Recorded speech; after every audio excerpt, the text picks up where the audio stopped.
All right, Godzilla vlog, day 4. New T attire. minus 2 days, 3 days and count. 3 days until Godzilla. We are finally recording again. Everyone was asking why we were so bundled up because it's 90 It degrees was out. freaking cold down here when we first That was did like that one. almost 2 months ago when we recorded those, and that was in the early April when it was like stupid cold, and it's already naturally cold down here because there's no sunlight and stuff.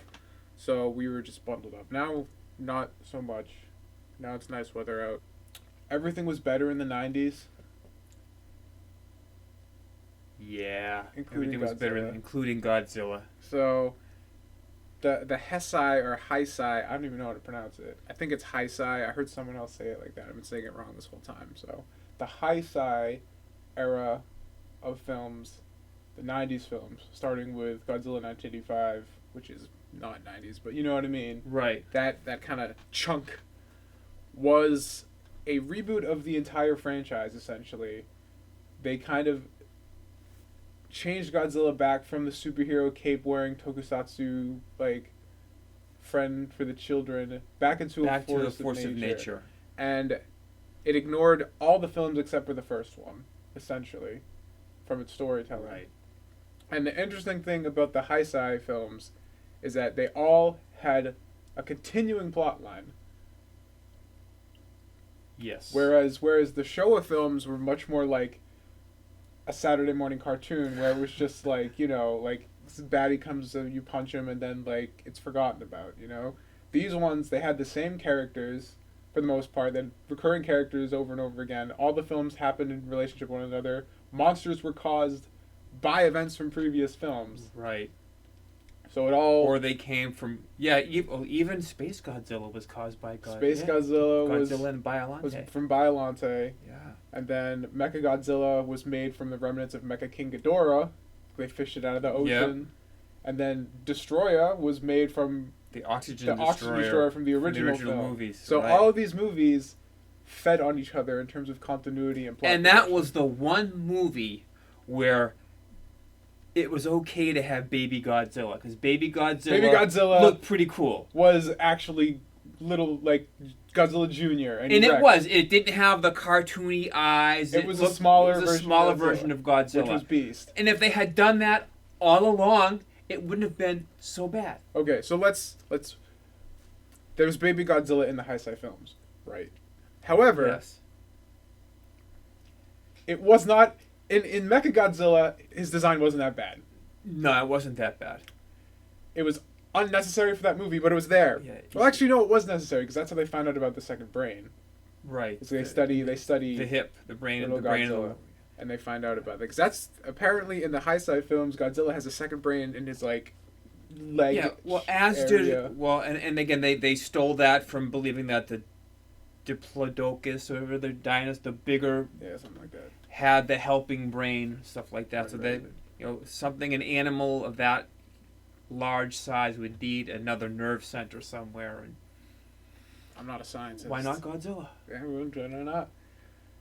So those films, I mean, we're just fanboying instantly because these are the ones, in terms of what we kind of fanboy over. These are our go-to. These are the films that really brought my interest back to Godzilla when they said, okay, it's no longer,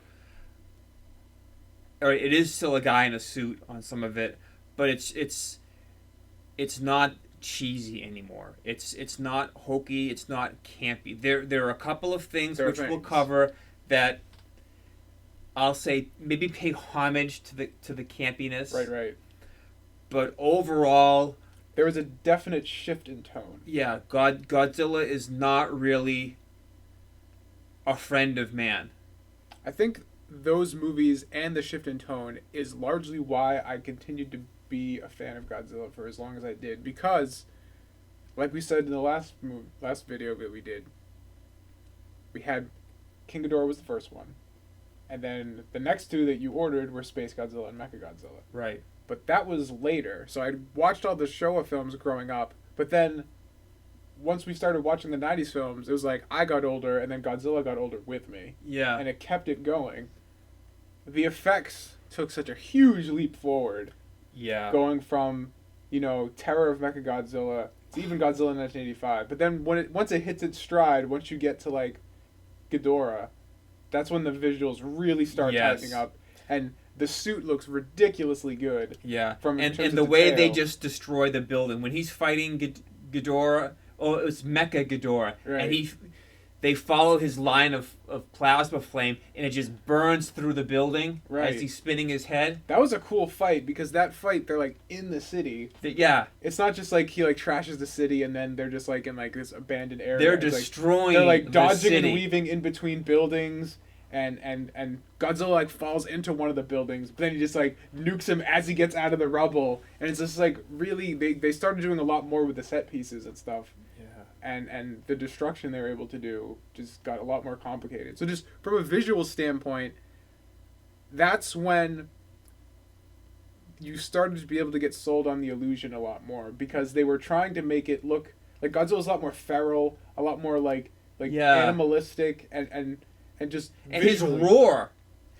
They took more of a lion's roar, and you hear that at the very end of his roar.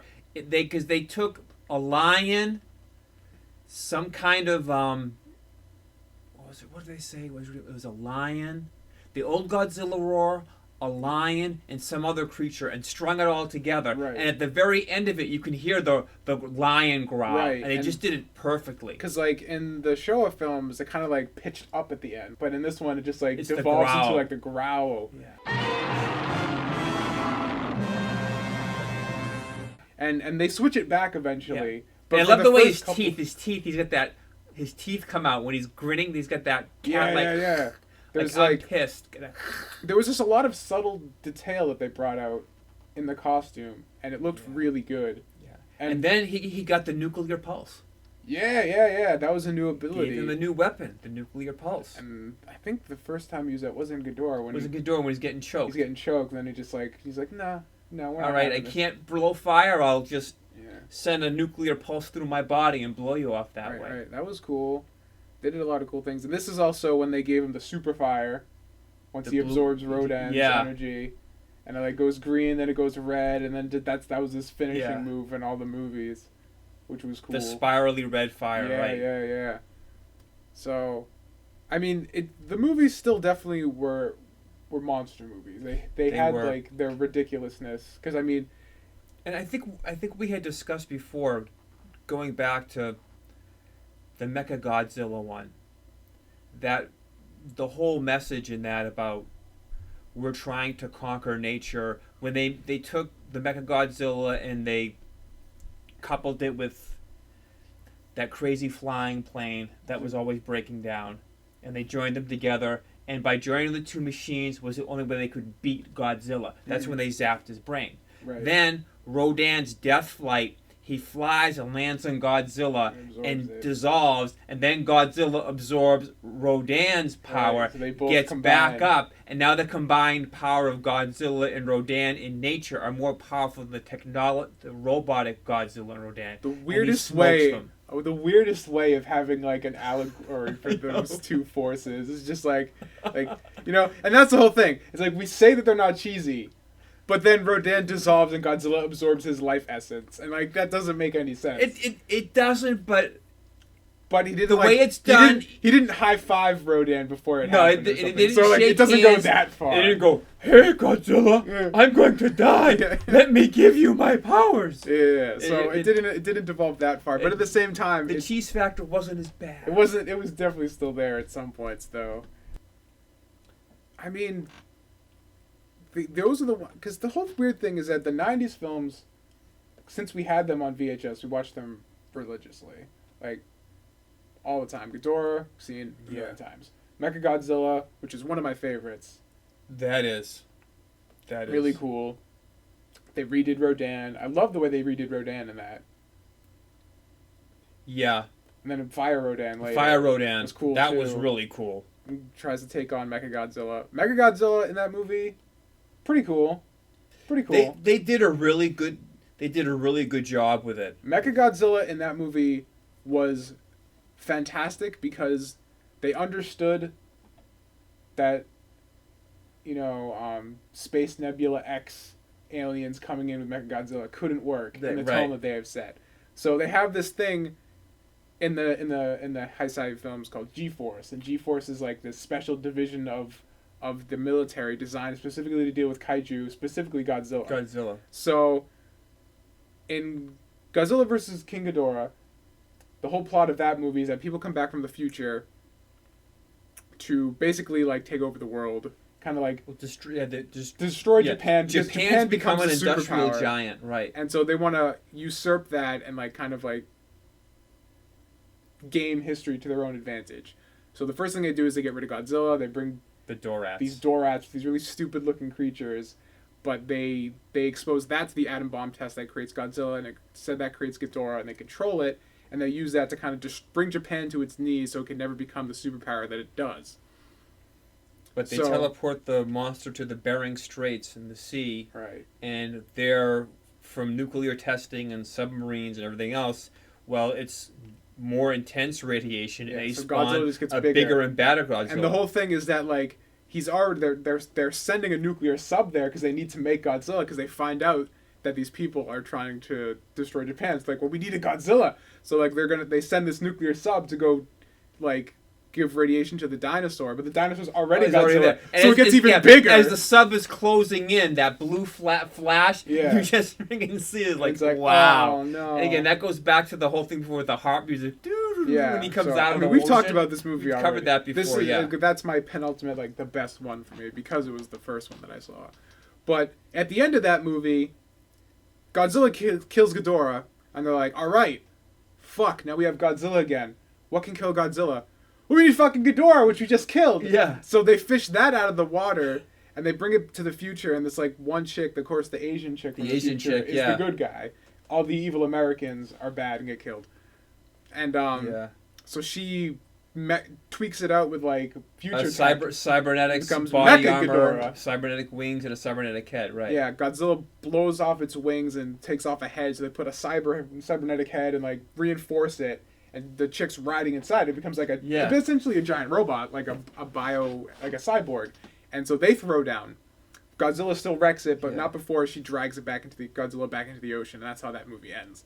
So Mechagodzilla isn't a creation of aliens in this. They actually retrieve technology from that mech and reverse engineer it and make Mechagodzilla out of that. So that's the way that like all the stories in those films are connected, which is really cool.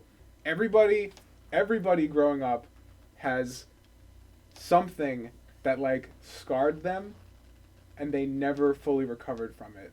You know, like when they watch something. So like for a lot of people my age growing up, it's like when Bambi's mom died, or it's like The Fox and the Hound, or Old Yeller or something. Yeah, or like one of those like old.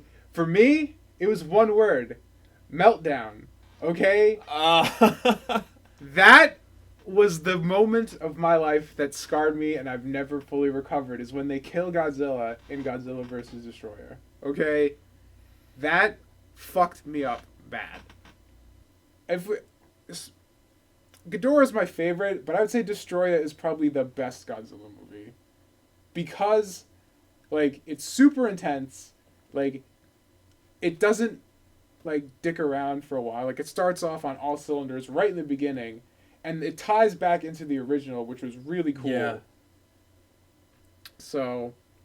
And Godzilla's dying. Godzilla dies. Godzilla dies. I'll never recover from that. Because the way they do it, the way they do this is that he's melting down. So all the flesh is slowly coming off. They have this like ridiculous music in the background. The funeral pyre music, and the violins. And then like the flesh, then there's like a skeleton that just disintegrates.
And then you have the atomic reactor, the energy core that Right. just kind of fizzles out. And they're show all still the shooting him gauges. as he's dying, because like the whole plot of that movie is that Godzilla's heart is a nuclear reactor and it's about to go critical, and if it explodes, it'll wipe out all of Tokyo. Not even all of Tokyo. Japan. It'll destroy the entire planet, because it'll like cause this like sinkhole sort of thing that destroys. Oh, that's right. Yeah. The and sinkhole. So, I don't even remember. So they use first they use cadmium missiles and freeze beams initially, and they control his reaction for a while. They freeze him in the ocean. Yeah, and they shoot cadmium missiles in his mouth, which cools it down. And then he's fine, and then he's not really fine because he comes back. They're tracking his temperature. I think it's when it gets at 12,000 degrees centigrade or 1,200 degrees centigrade. That's when he's gonna melt down or explode.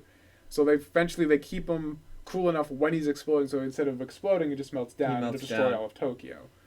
So, but the way they do it, it just like hurts you. Yeah, they have this like intense scene, and then 10-year-old me is just like, what? Yeah, they show his face melting, his armor melting, and it's just pretty intense. It's like it's not even so much like the visuals. It was the whole idea it's Godzilla. It's Godzilla. Right? You know, and it's just it's so final. That was like when you kill Superman, you kill Spider-Man, like you killed Godzilla, and that was my hero forever. For the last, we must have seen that when, like 97 or something like 96, because it came out in 96, and we saw it in 97, probably around 97. So for the last 5 or 6 years, it's like this was my jam. This is before Pokemon. This was my next big jam.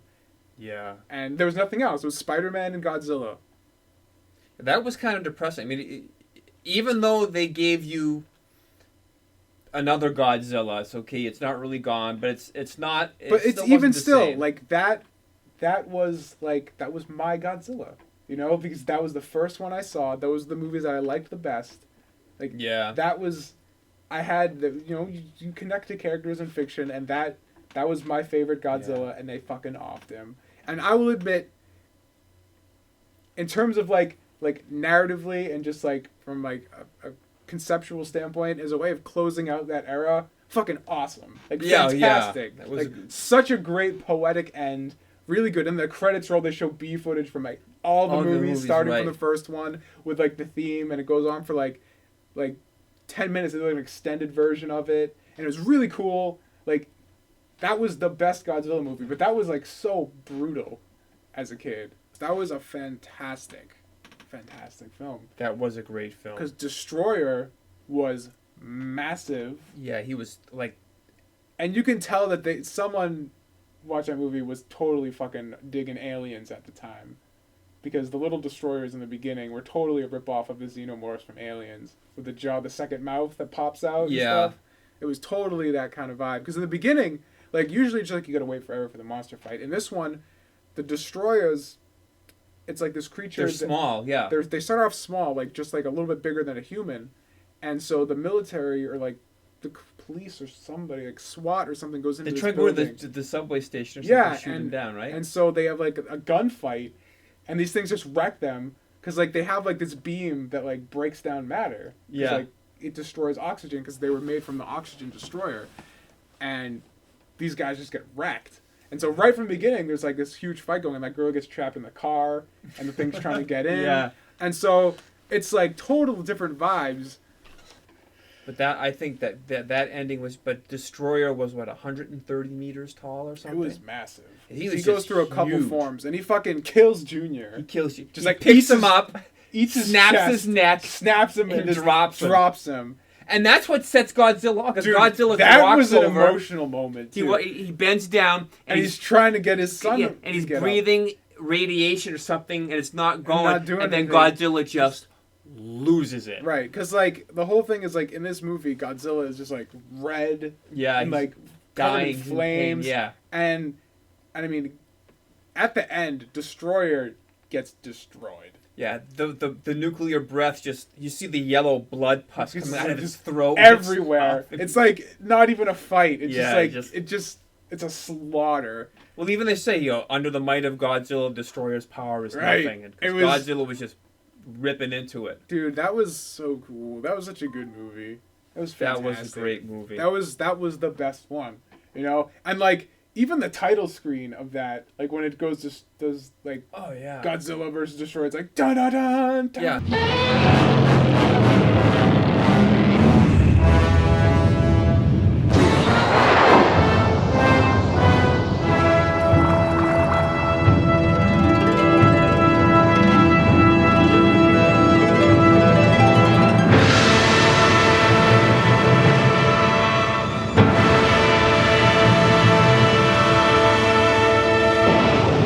And the music when Destroyer takes its final form, the huge swell.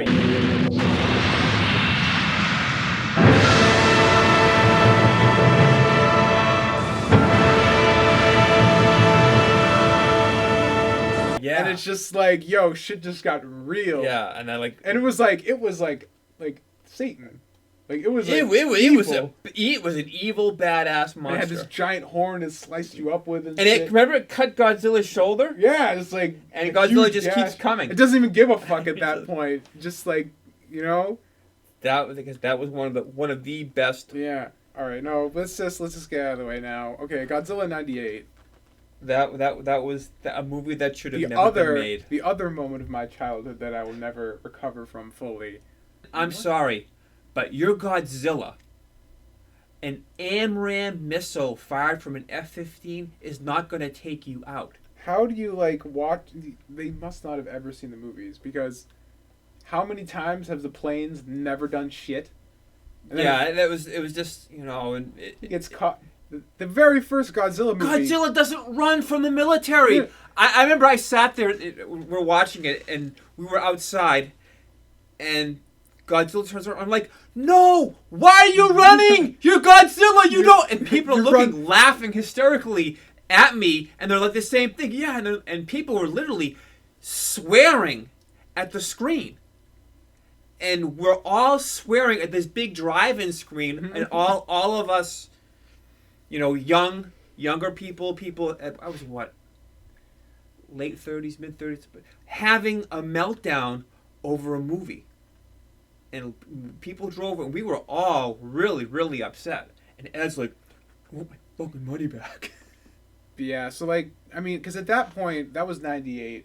That was 98. So I was 10 years old, right? Yeah, and there were no more the series, the quote-unquote good Godzilla, they hadn't made anymore. I think the last one was 96. Right, yeah, so we had seen them all. Up to that point, we were caught up. And there was a void in the Godzilla vast wasteland. And we were hoping that this Roland Emmerich film would fill the void, and how wrong we were. This was the first time I would have had the opportunity to see it on the big screen.